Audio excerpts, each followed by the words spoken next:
Jumhur ulama mengatakan baru dia disebut musafir apabila dia sudah mulai berjalan. Dia bukan hanya niat, sudah mulai berjalan dengan tasnya, sudah pegang tiket. Kemudian kapan dia disebut musafir? Karena bisa saja kemungkinan dia balik lagi ke rumahnya. Dia batalkan kalau dia sudah keluar dari kota tempat tinggalnya. Maka kalau dia airport belum kita tinggalkan kota Pekanbaru lagi. Jadi kalau di airport itu belum kita bisa mengambil rukhsah, kecuali rukhsah yang dijelaskan oleh Imam Ahmad. Imam Ahmad begini, menjamak solat itu tidak harus musafir. Itu Pak ya. Maka kalau banyak orang sekarang dia menjamak di airport sudah menjamak, kemudian kadang dari rumah pun dia sudah jamak, tapi tidak qasar. Maka dia berpegang pada pendapat Imam Ahmad. Tapi bukan menggampang-gampangkan, bukan mencari-cari yang enak. Karena bapak sekarang kepepet punya, maka dia dalam kondisi sakit itu boleh menjamak. Tapi yang boleh cuma tidak boleh dia, karena qasar itu cuma musafir. Itu pakai ulama itu. Maka tidak ada namanya alasan sakit orang boleh mengqasar. Bismillahirrahmanirrahim. Ya, jadi Bapak Ibu sekalian, pertama sekali masalah musafir. Memang ini ada perbedaan. Kapan seseorang kena rukhsah itu dikaitkan oleh Allah dengan musafir. Baru kita boleh mengambil rukhsah, khususnya rukhsah mengqasar salat, rukhsah meninggalkan puasa, rukhsah menjamak. Jadi di kapan dia mendapat rukhsah? Maka rukhsah itu diikatkan oleh Allah dengan musafir. Idza darabtum fil ardi, apabila kamu musafir. Sekarang dia menjadi masalah, kapan seorang baru disebut dia musafir? Apakah semata-mata keluar rumah dia sudah bisa disebut musafir? Atau hanya dengan niat saja sudah musafir? Maka di sini sepakat mengatakan bahwa kalau dengan niat saja masih di rumah itu baru musafir. Maka dia tidak boleh mengambil rukhsah. Maka kalau ada orang dia mau ke Jakarta, dijamaknya sholatnya di rumah dengan qasar pula. Dua zuhur, itu berangkat ke airport. Tidak sah itu sholatnya itu, karena dia belum sama sekali berangkat. Dia belum disebut musafir. Maka di sini jumhur ulama mengatakan, Bapak Ibu, ada pendapat terpisah seperti Ibnu Hazm mengatakan asal keluar aja dia sudah disebut musafir itu, pada boleh dia. Ibnu Hazm itu pendapat zahiri, tapi itu tidak mutabak. Jumhur ulama mengatakan baru dia disebut musafir apabila dia sudah mulai berjalan. Dia bukan hanya niat, sudah mulai berjalan dengan tasnya, sudah pegang tiket.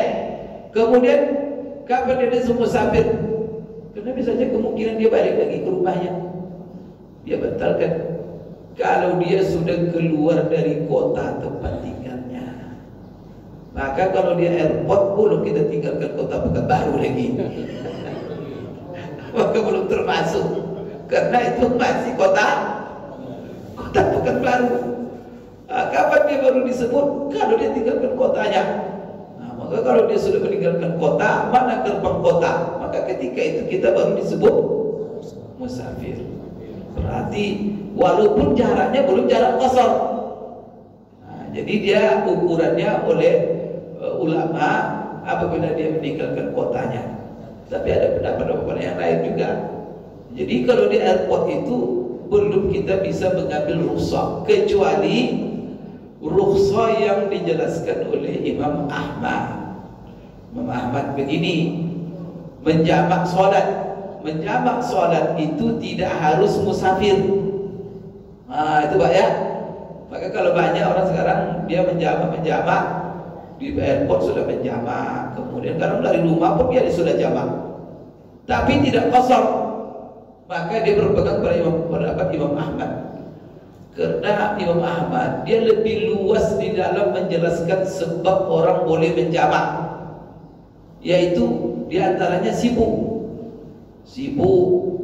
kemudian Bapak Ibu sekalian berarti orang yang menjaga fasilitas-fasilitas umum sebab kalau dia sholat setiap waktu nanti berbahaya, menjaga rumah sakit, dokter yang operasi, macam-macam.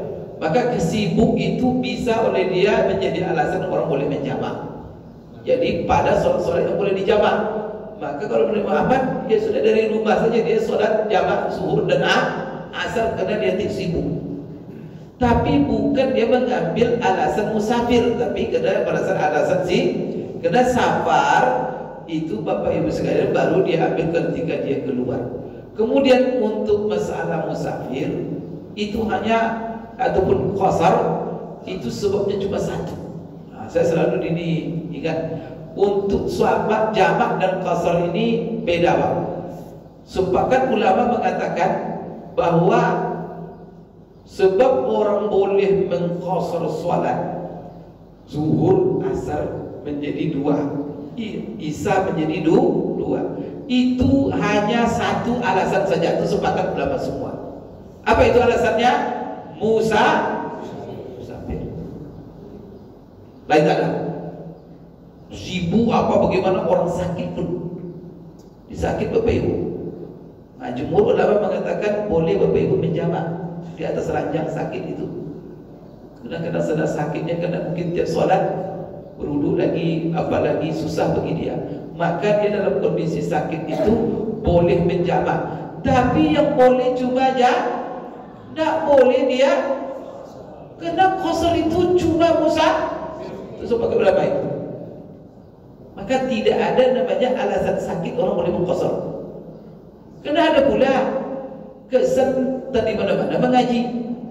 Asal jamak harus ada qasar. Asal jamak harus ada qasar. Sehingga di rumah sakit jamak qasar. Tapi udah sah itu. Maka yang sah dalam kondisi itu hanya jamak saja. Berarti apa? Zuhur dilakukan di waktu asar tapi 4. Itu asar ke zuhur 4. Nah, jadi ini. Nah, sekarang bisa ke Bapak menjamak bisa. Tapi di situ pakai mazhab Imam Ahmad. Nah, maka mazhab Imam Ahmad dan orang-orang yang ahli hadis, yang ketat berpegang kepada hadis, dia memilih Bapak Ibu mazhab Imam Ahmad ini banyak. Maka dia menjamak kadang-kadang belum lagi musafir. Kenapa? Karena ada hadis Rasulullah sering menjamak sholat.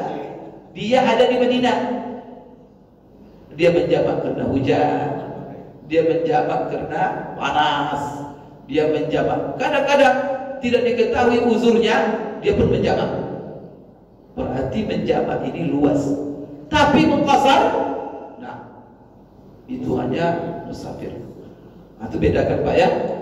Ustaz, apakah itu termasuk menggampang-gampangkan masalah? Karena ya, seperti yang Ustaz selalu sampaikan ya, tidak boleh menggampangkan persoalan itu. Betul, ini bagus sekali. Jadi apakah menggampang-gampangkan?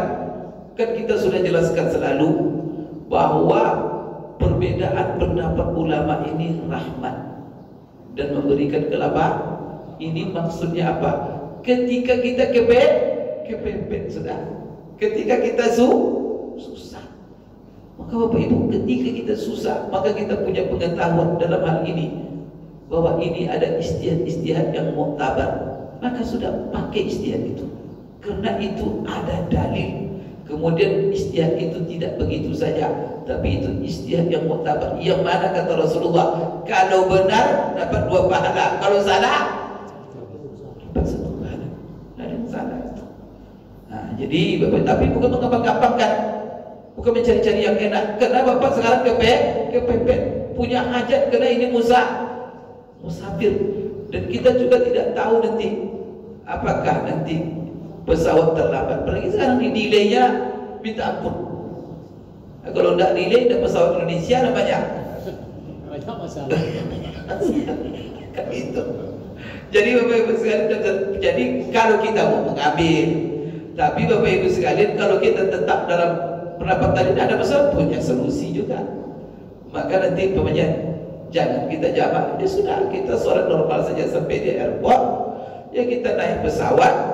Nanti kalau kita perkirakan, tapi kalau kita perkirakan Pak, nah ini bahwa sudah kita perkirakan dari awal pasti kita waktu maghrib nyampe ini.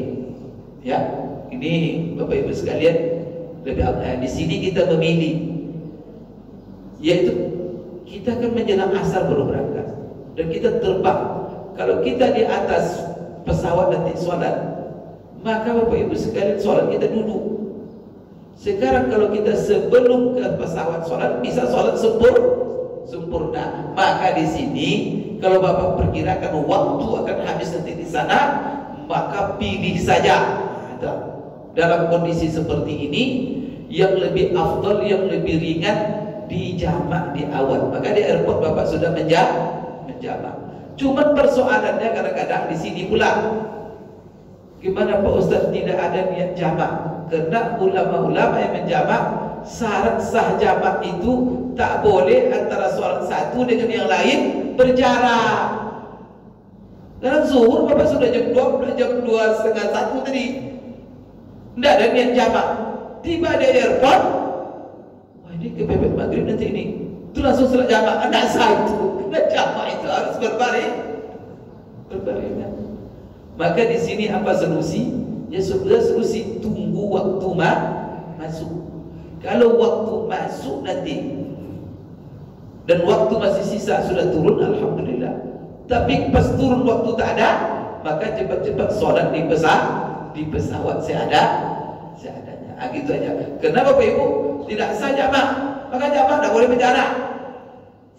Maunya apa? Zuhurnya jam 1, asarnya jam 3. Tidak sah jamaknya. Jamak itu harus berturut-turut. Nah, nanti kita akan kaji itu bahwa syarat jamak itu berturut-turut. Jadi jangan menjamak nanti berjarak berjam-jam itu dijamak pula. Kan ada itu sholat zuhur tadi saya jamak aja. Tapi jamaknya cuma sah. Itu tidak menjamak namanya. Maka ulama kadang-kadang Bapak Ibu, di antara ulama dibatasi dengan zikir saja tak boleh katanya. Batal jamaknya. Maka selesai salam langsung berdiri dan dikerjakan yang lain lagi. Nanti ada rinciannya dalam mazhab. Ya Pak ya. Wallahu a'lam bishawab. Saya sampaikan, mohon maaf kekurangan. Terima kasih segala perhatian. Aku qouli hadza wa astaghfirullah li wa lakum. Subhanakallahumma rabbana wa bihamdik asyhadu an la ilaha illa anta astaghfiruka wa atubu ilaik. Billahi taufiq wal hidayah. Assalamualaikum warahmatullahi wabarakatuh.